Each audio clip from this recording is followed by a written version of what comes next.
Hindustan voice, सच आपके सामने। अभिसार शर्मा। किसान नाराज है। किसान नाराज इसलिए है कि एक तरफ तो सरकार उससे बातचीत करने का ढोंग कर रही है और दूसरी तरफ उसे बदनाम कर रही है। किसान नाराज है अपने मीडिया से, वो मीडिया जिसका कर्तव्य था कि उसकी आवाज को देश की जनता तक पहुंचाना, मगर वही मीडिया उसे बदनाम कर रहा है। मगर ना सरकार ना ये मीडिया समझ रहा है कि यह आंदोलन धीरे धीरे कितना बड़ा होता जा रहा है। मैं आपको बता दूं कि दिल्ली और उसके आसपास में पंजाब, हरियाणा, उत्तर प्रदेश और मध्य प्रदेश के किसान अलग अलग ढंग से प्रदर्शन तो कर ही रहे हैं, खासकर पंजाब और हरियाणा के, क्योंकि जैसा कि आप जानते हैं कि आज 2 दिसंबर है और कल 1 दिसंबर को जो बातचीत हुई है वो पूरी तरह से नाकाम रही। सरकार इस मुद्दे पर अड़ी हुई है कि किसानों को लेकर जो हम कानून लेकर आए हैं हम उसमें बिल्कुल परिवर्तन नहीं करने वाले हैं और किसानों का रवैया स्पष्ट है कि आप इसे वापस लें। दूसरी तरफ किसानों ने यह भी स्पष्ट कर दिया है कि उनके आंदोलन में कोई राजनीतिक चेहरा नहीं होगा, क्योंकि तमिलनाडु से डीएमके ने यह पेशकश की थी कि क्या हम आपको अपना समर्थन दे सकते हैं, तो उन्होंने साफ तौर पर मना कर दिया है कि आपको यहां आने की कोई जरूरत नहीं है। यहां तक कि योगेंद्र यादव, जो कि स्वराज इंडिया से जुड़े हुए हैं, जिसका चरित्र राजनीतिक है, उन्हें तक बातचीत में शामिल नहीं किया गया, क्योंकि किसान लगातार ये संदेश दे रहे हैं कि हम एक राजनीतिक आंदोलन नहीं हैं और हम सिर्फ अपनी बातें रखने आए हैं। मगर आज मैं इन किसानों का दर्द आपके सामने लेकर आया हूं, खासकर मीडिया से लेकर इनकी जो नाराजगी है। सबसे पहले आप इस सरदार जी को सुनिए और वो अपने अंदाज में बतला रहा है कि उसे गोदी मीडिया से क्या नाराजगी। सुनिए। गोदी मीडिया जी इन्हां दे सिर ते डंडा जे, ए सच्ची गल्ल दिखा नहीं सकते। जिस दिन मैं तुहानू सारे वीरां नू दस रहा जे, जिस दिन सब तो पहले इत्थे साडा चक्का जाम होया जे, इन्होंने आके कहा किसानों ने पुलिस वाले को कुचलने की कोशिश की थी। मैं कहना फिटे लाना था तुहाडे ते। देखो तुहाडे रब दे पुत इत्थे लंगर छका रहे जे, रोटियां। Madam have you seen the कैसी सराउंडिंग? आप बताइए, आप रिपोर्टर है, आपसे किसी ने बदतमीजी करी यहाँ पे? हमको भी किसी ने जो जन्म दिया है वो औरत थी, शी वॉज अ लेडी, साडी मां सीगी। साडी मावा ने तो अपने बच्चे आप कुर्बान करते, तो तुसी कह रहे हो करैक्टरलेस लोग है गया। शर्म करो गोदी मीडिया, शर्म करो। अब ये वीडियो देखिए। यहां पर एक न्यूज चैनल के रिपोर्टर को भगाया जा रहा है। इस न्यूज चैनल का मालिक भारतीय जनता पार्टी का एक सांसद है राज्यसभा में। देखिए।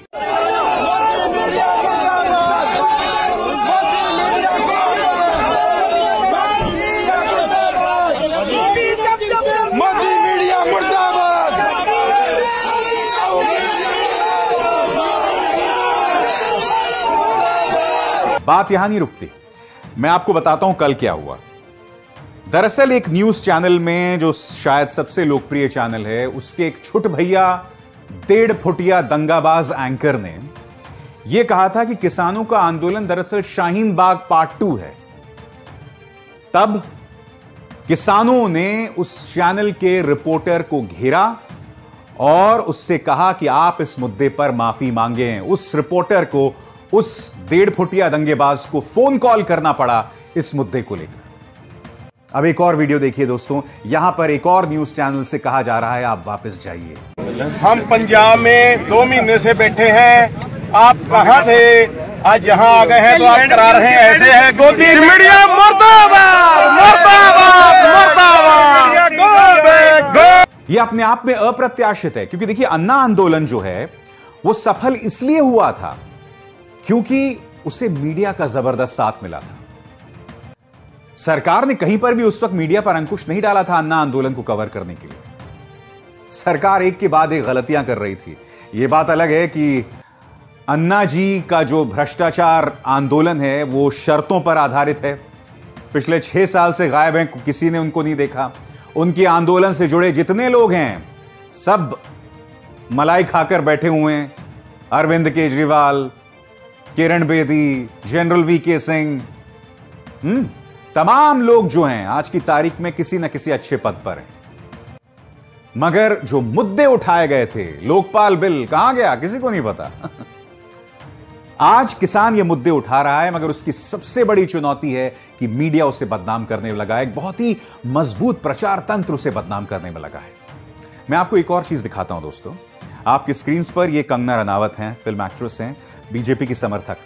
इनका ये ट्वीट देखिए। इस ट्वीट में ये कह रही हैं कि जिस तरह से शाहीन बाग की दादी, जिन्हें टाइम मैगजीन ने जगह दी थी, अब ऐसा लग रहा है वो शाहीन बाग की दादी 100-100 रुपए में मिलने लगी। अब यही शाहीन बाग की दादी जो है किसान आंदोलन में प्रदर्शन कर रही है। यह एक फेक न्यूज था, क्योंकि पड़ताल में पाया गया कि जिन 2 महिलाओं को बताया गया है वो अलग अलग महिलाएं हैं। एक तो शाहीन बाग की दादी हैं और दूसरी कोई और हैं। और ये उस बुजुर्ग महिला ने भी आज ही जाकर या कल जाकर इस बात की तस्दीक की कि जाहिर सी बात है कि मैं शाहीन बाग की दादी नहीं। आप देख रहे हैं कितना मजबूत प्रचार तंत्र है जो इनके खिलाफ काम कर रहा है। इतनी मुश्किल चुनौती है और बात यहां नहीं रुकती है। अब मैं आपको सुनवाना चाहूंगा इस मुद्दे पर। आप एक तरह से अंतर्राष्ट्रीय दखल भी हो रहा है, हालांकि वो भी राजनीति से प्रेरित है। कनाडा के प्रधानमंत्री जस्टिन ट्रूडो का मैं आपको बयान सुनाना चाहूंगा। जस्टिन ट्रूडो जो हैं वो कह रहे हैं कि हम शांतिपूर्ण आंदोलनों के पक्ष में हैं और हम भारत से मुद्दा उठाएंगे। सुनिए जस्टिन ट्रूडो क्या कह रहे हैं। Canada will always be there to defend the right of peaceful protest. We believe in the importance of dialogue, and that's why we've reached out through multiple means directly to the Indian authorities to highlight our concerns. अब मैं एक बात स्पष्ट कर दूं, हमें इस मुगालते में नहीं होना चाहिए कि कनाडा में सिखों की एक बहुत बड़ी आबादी है और जस्टिन ट्रूडो ये बात सिर्फ राजनीति से प्रेरित होकर कह रहे हैं, मगर कोई बहुत वाहियात बात उन्होंने नहीं की। वो यही कह रहे हैं कि भाई हम शांतिपूर्ण आंदोलनों के पक्ष में हैं, ये दखल हो सकता है। मगर अब मैं आपको बतलाना चाहता हूं कि विदेश मंत्रालय ने क्या प्रतिक्रिया दी। We have seen some ill informed comments by Canadian leaders relating to farmers in India. These are unwarranted, especially when pertaining to internal affairs of a democratic country. It's also best that diplomatic conversations aren't misrepresented for political purposes. ये बोल रहे हैं MEA के प्रवक्ता अनुराग श्रीवास्तव, जिसमें वो ये कह रहे हैं कि कनाडा के जो प्रधानमंत्री हैं वो जानकारी रहित है और लोगों के दूसरे देशों के आंतरिक मामलों में दखल नहीं देना चाहिए। बहुत ही खूबसूरत बात कही आपने अनुराग, मगर मैं बीजेपी सरकार को एक बात याद दिलाना चाहूंगा। याद है? अब की बार याद है या भूल गए? फिर से देखिए। अब की बार ट्रंप सरकार।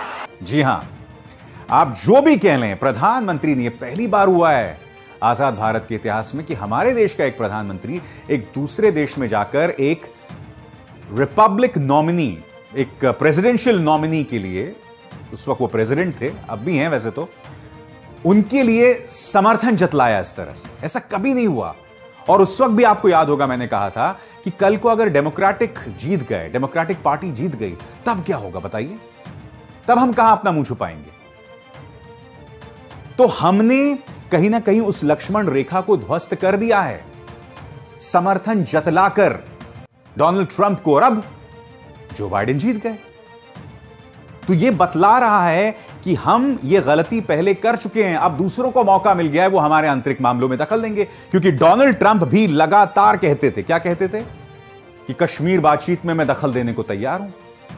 आपने अपनी विदेश नीति इतनी कमजोर कर दी है कि हर कोई ऐरा गहरा आकर कहता है कि साहब मैं कश्मीर में दखल दूंगा, या जो किसान आंदोलन चल रहा है उसमें हम दखल देंगे। क्यों भाई, क्यों?